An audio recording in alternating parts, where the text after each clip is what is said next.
thing you gave me was time. You didn't really know me. We were from the same neighborhood and area, but I was with a group of guys that wanted to go to college, wanted to play ball, and you actually gave us that reality that, hey, this could actually happen, because we saw somebody that was like us and that we wanted to become. Only thing that matters is you come out here, play after play after play after play, and that you play for each other. That's what matters. Recruiting is about relationships. It's built on trust. It's built on doing the right things, and it's built on your head coaches and your athletic director, their vision. And I think we have two great leaders, both of those positions. So it makes it easy for me to go out and do what I do. Be aggressive. Let's win. Here we go.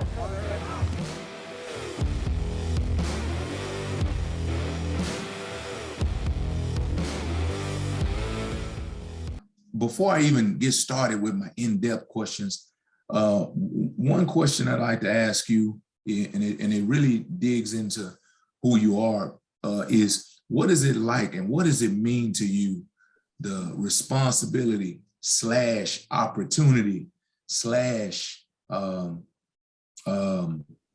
honor that you have to be the first African-American coach in the history of K-State men's basketball? No, that's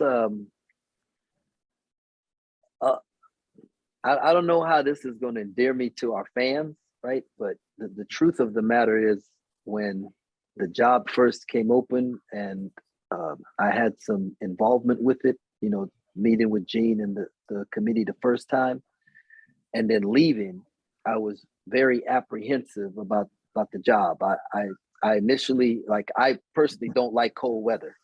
Okay. And so that was like, and everybody knows that about me. And I had a real uneasiness about it. And then one of the guys on staff, Jerome Tang, called me one day while we're at the NCAA tournament. And he says to me, "Coach, do you realize you're going to be the first Black head coach, basketball coach in Kansas State history?" And he said, "Your children and your children's children are going to be able to have that as a legacy." And when he told me that, it really turned my mindset about the job, the opportunity, and then the responsibility that I would have, and just the chance to pave the way for others to have an opportunity. If I do a good job, if I represent the university the way it needs to be represented, and how I'm capable of doing that, that really played a huge factor in my mindset and my energy changing towards this job.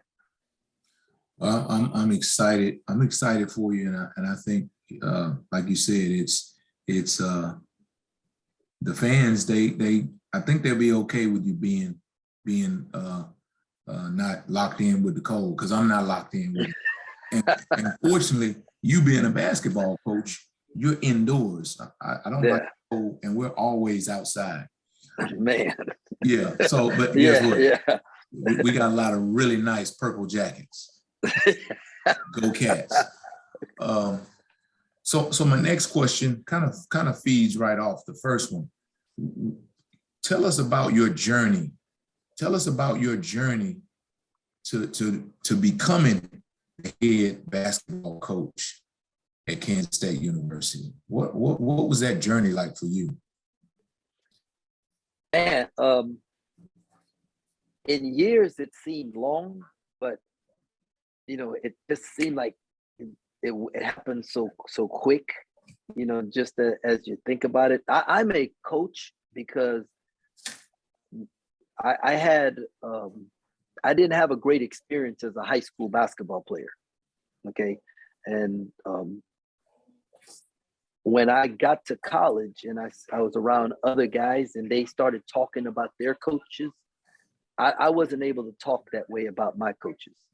And I decided at that time that I wanted to be a coach so that when my players left and went off to school, wherever they went off to school, that they'd say that they had the best high school coach ever.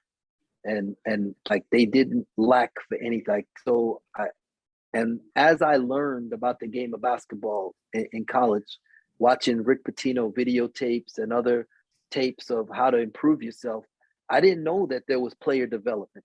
I didn't know that you could get better, that there was ways to improve certain things. I thought all you did was go out and play, and that's how you got better. And I learned that from watching tapes of other coaches, and then I became, you know, a way better player than I was coming out of high school. And I just figured if most of these guys that I'm around have more talent in their little pinky than I have in my entire body, and if I could improve as much as I did, there's no reason the next person can't do the same thing and go even further if I can lay a path for them. And that's why player development is so important to me, and that experience. So that's why I got into coaching. But my gift, though, is ministry. And that's what God blessed me with. And so I used to be a youth pastor. I'd be behind the pulpit. There'd be 35 kids in the church. I'd go open the gym. There'd be 70 boys in the gym. If I had pizza, there'd be another 50 girls in there, you know, and so I realized real quickly I can impact more lives on a basketball court than I could behind a pulpit. And then God just moved me, you know, moved me from high school to Baylor. And, you know, when I got to Baylor early on there, I had a dream of me holding up the whole net.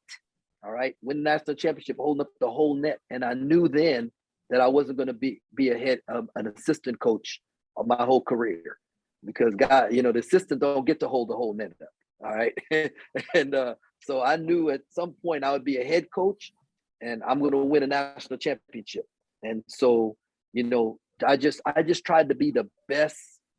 Whatever Coach Drew needed me to be at Baylor, I tried to be the very best in that role that he had for me. If it was recruiting, I tried to be the best. If it was compliance, if it was academic, whatever role, the responsibilities gave me, I tried to be the very best and treat the program like it was mine, and then just pour into people's lives. And along with doing that, you know, some people took notice, you know, and I remember Leonard Hamilton telling me early on in my career, he said, when it's time for you to be a head coach, everyone will know. You know, and when I got this job, I mean, I don't know that I haven't seen it, but it seemed like everyone was very excited for me getting my opportunity and felt like I was ready to do it and I paid my dues, you know, and so that I'm appreciative for, in that journey of learning the whole, what it takes. And now as a head coach sitting in this seat, I realize there's so much that I didn't encounter, you know, that I'm encountering now. But I believe that I'm prepared to navigate it. Right. So when you walk through veneer, and actually you don't walk through veneer, you just run through everywhere you go. But when you're in veneer, you know, around that place we have our core values, our values of discipline, commitment, toughness, selflessness, and we built that into our culture. So when you think about what you're doing as a basketball coach and coming in where you're coming in, how are you working to build your culture in the basketball program right now? Yeah, I'm trying to lead by example and build it within our staff. And the three things we talk about is that we're going to be tough, we're going to be appreciative, and we're going to be passionate. And, you know, whatever we do. And toughness to me means the ability to do the next right thing, right? Because what things, people are going to mess up, things are going to go wrong. Tough people do the next right thing. They don't just let one mistake lead to two. And then we're going to be appreciative. You know, we're going to be very thankful. Everyone we come in contact with, they're going to know that we're grateful. There's no entitlement in us. And then lastly, we're going to be passionate, right? And I mean, whatever we do, we're going to attack it with great energy. And people are going to say, man, those dudes are excited to be where they're at and doing what they're doing. And that's what we have as a staff. And we're going to let that permeate to our players. And the way we do that is by being servant leaders. And, you know, and Jesus came to serve. And so if he can serve, we can serve. And we want to serve our players. We want to serve our community. We want to serve, you know, this university. And if we can set that example of servant leadership, then our players are going to fall in line and follow. They see us making doing the next right thing. You know, when things don't go our way, then they're going to do the next right thing. If they see us being thankful, they're going to be thankful if they see us, having passion every day and energy and smiles on our face. They're going to have no choice but to fall in line, or they're going to stick out like a sore thumb, and then they're going to have to find someplace else because they're not going to be a part of what we're doing. And, as a coach, I got, my non-negotiable is you're going to be on time. And so we're going to be early for everything. Early is on time is late is unacceptable. That's what we say around here. And, and we're going to have a high level of communication, and that means we're going to talk first. We're not going to wait for somebody to talk to us. Ain't nothing like having young people or anybody walk in a room and they see people there and they don't say anything, right? So we're going to have a high level of communication. We'll communicate with our professors. When we walk in the classroom, we're going to thank them for what they're doing. We're not just going to take it for granted that we have this opportunity here. And, we're going to, somebody send you a text, we're going to respond. It's going to just have a high level of communication. And then, like I said before, we're just going to be we're not going to have any entitlement to us. We're going to be thankful for everything that we have. And as we display that as a staff, and what we do, it's going to spread to our players. We're going to look for it in recruiting. And then when we see it, we're going to celebrate it in our guys. And I think, so, it used to be a day when you would point out what people did wrong.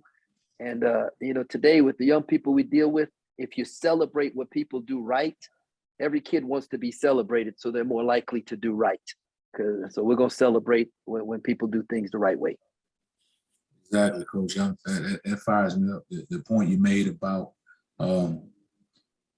being on time. I think young people, especially, when they learn that lesson, it's a lesson that they can carry on well after their hoop dreams are over. Yeah. So it's 2022, right? But if you think back to 2020, right, you think back to the COVID, and you think back to the social justice issues and the initiatives that were abound in 2020 and 2021, and actually we still are dealing with COVID in 2022. Well, think back to your life as a leader. What would you say those moments did to help make you a better leader? If you can remember those times, how did those times help make you a better leader, dealing with your players, dealing with staff, and just in general? Man, we were at the Big 12 tournament, right? Preparing to play Kansas State, right? Got up that morning, and I remember getting a phone call from a reporter who says, "Hey, man, have you heard anything about the tournament being canceled?" And I was like, "No, I thought it was the craziest thing in the world, Coach." And so then I go downstairs and I see a couple administrators huddled, talking quietly over to the side, like it looked real suspicious. And then we go in, the dining room where the guys are coming down for breakfast, and we're going to watch film, and we're going to do a shoot around before our game later that night. And then all of a sudden it starts rolling in, man, this tournament's canceled. That other tournament's canceled. All right. And we get the tournament's canceled, right? And so we gather the guys, we tell them the tournament's canceled. Well, 4 hours later, we have to gather them again because now the NCAA tournament is canceled and the season's over. We are a chance to be a number one seed the first time in the school history, right? 23-game win streak, all that, right? Like we got a chance to win a national championship, and we have to gather our guys and say, fellas, the season's over. And I remember how sad we were as a staff as we started talking to the guys and about what's going on. And then one of our walk-ons, Obama Kike, he said, "Look, man, we're not going to let this be a sad thing, right? Because we had a great season and we've had great times and laughter and wonderful times. Every one of us, we can talk about the great times we've had together. So this is not going to be a sad time, right? No, we're going to celebrate this thing. And if K-State wants to meet us at an outdoor court, we'll meet them at an outdoor court and we'll play that game." It changed the whole mood of the room, right? And it changed to see a young person be that resilient and be able to think of the positive at that moment. I couldn't help but approach every day the next day and the day after that with a very positive outlook. If that young man could do that, Coach. And so, man, I appreciated the time I had with my family. I got to spend a ton of time with my wife and my kids. I picked up cooking, right? I mean, I learned. Hey, I went for walks. I got to reach out to people. I saw the blessing of what we were in. And so as a leader going into next year, you see what happened in our country with the social injustice. And I got to talk to my son about it and get his take on it. We got to go to marches together. You know, like there was that, if it had not been for the country being shut down, the impact of what took place with George Floyd would not have been as strong, right? Because they would have covered it up. The news would have covered it up with something else. There'd have been something else that went on, something else that would have been bigger, something else that would have been more important. But our country was shut down and we had no choice but to deal with that. And as a basketball staff, as coaches, as leaders, we had to address it with our guys, right? We could no longer make excuses for things, right? As a dad, I had to address it with my son. And I had to apologize to my son because my son took a knee during the national anthem a few years earlier.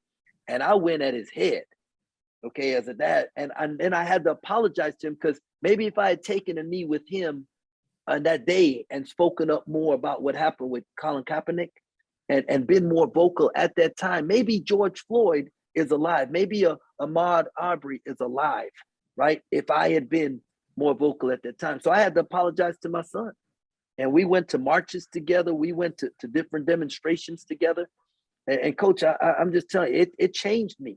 It changed me as a man, changed me as a leader. It made me want to be more. Normally, you know, you try to appease the environment you're in and, you know, man, hey, let's move forward. Let's make the best of it. Well, you know, it wasn't time to make the best. It was the time to shed light on what was going on, right? And address it and have the people who had power be willing to have those conversations. The conversations that you and I have with our sons in private about when you get pulled over, how you respond, right? Some other people don't have to do that with their son. Scott Drew didn't have to do that with his son. And he was taken back with it in a good way because he didn't realize that, right? He didn't know that I'd been pulled over multiple times, you know, just want to check my ID because I'm driving a nice car. You know, he didn't know that I purposely had to pick a different type of car for my son to drive, even though I could afford one that was nicer. But I couldn't do that because I didn't want him to be targeted.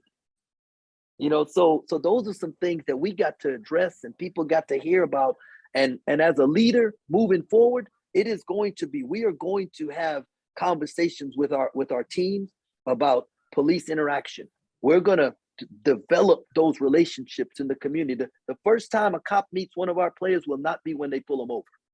Okay, because we're going to have those interactions because it's important.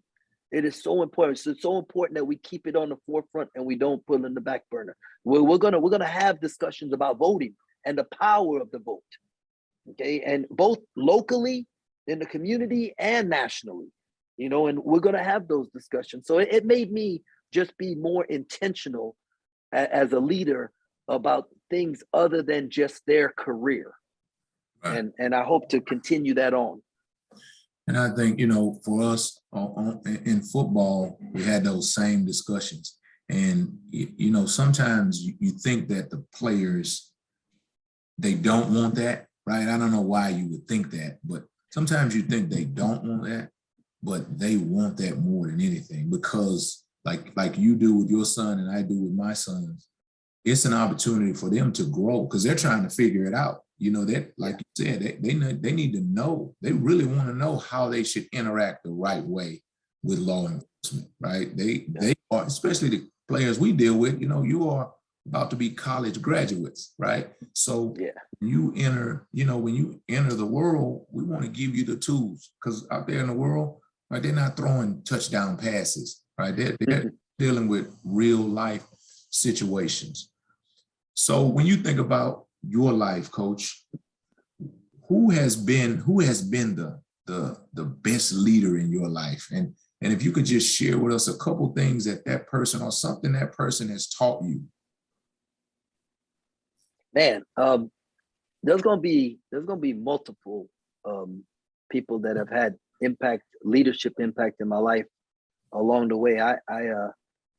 Growing up, I had a youth pastor named Mike Allard. He's the pastor of a church now. And he had like a big vision for everything. Like, we never just had an ice cream party. We had the world's largest ice cream sundae. We never just had an Easter egg hunt. It was the world's greatest. He just had this big vision for everything that he did. And it inspired me to think big, right? Outside of my small community and the opportunity to be special at something. And then I had a Bible quiz coach in church named Norma Schuler, and she like believed in me, right? Like, she thought I could be a special person. And I found like I would want to be around her. Like, I look forward to being around her because of how much she believed in me. And that like really gave me the desire to want to like put that kind of like feeling into somebody else, to let others know how much I believe in them, and giving them confidence, because her confidence in me allowed me to think I could be great, and so, those two people early on set the tone for my leadership style moving forward. And then I ran into this dude named Scott Drew, man. And I'm just telling you, that dude, he's a special man. And when you like, he can find something positive in any situation, and he's able to like get you to move on from anything that, like, however bad it is, he can get you to like think past it, that you can get out of it.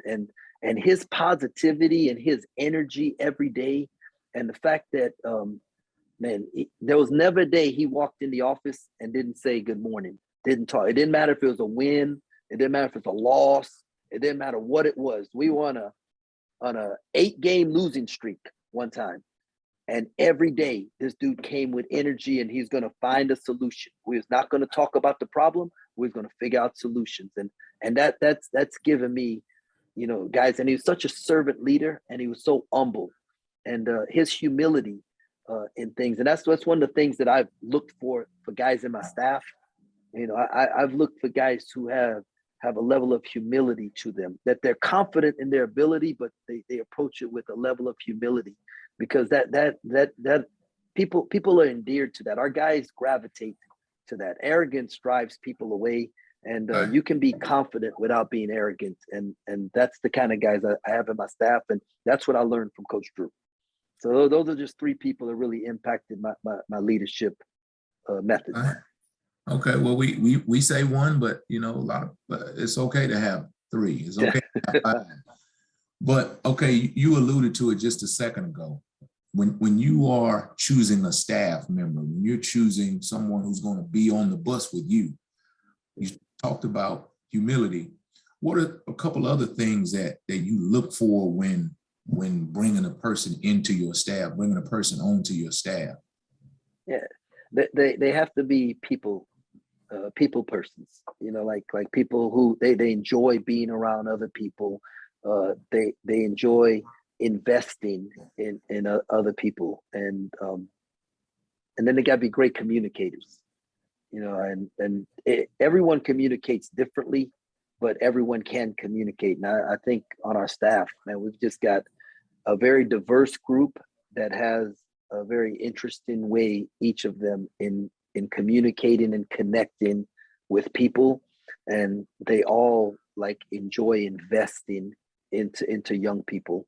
And their humility level is incredible. They're willing to do whatever needs to be done to help the program move forward. And so those were the things that I looked for. And I feel like I hit a home run with these guys.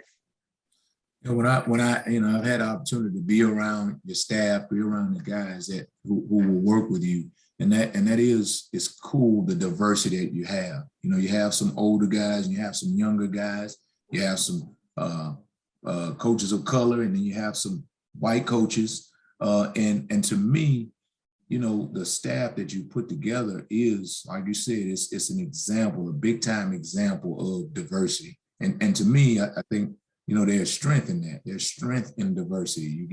You get to see things from different perspectives. You get to see things from different lenses, and which many will be different from you. I just got a couple more questions, and one of those is, how this great staff you put together, how would they describe your leadership style? Oh man, I don't know. You got to ask them. I try to, just give them the freedom to express their thoughts and ideas, and give them emotional freedom, where they don't have to worry about saying something and feeling like I'm going to come down on them, or I want to hear the truth. I want them to feel free to share it, and because I believe you can learn from everyone. So I would hope that they would say that I'm open to ideas and suggestions, and I give them the freedom to do that. I'm not a micromanager, so I believe these dudes, they're all grinders, and that's one of the reasons I hired them. And so I let people do their jobs, and I believe that they're going to do an excellent job at it. And and then I hope they'd say that I really care about their families, because I learned a long time ago that if things aren't right at home, things will never be right in the office. Right. And so it's real important to me that their wives are involved, that their children are involved, and that they're well.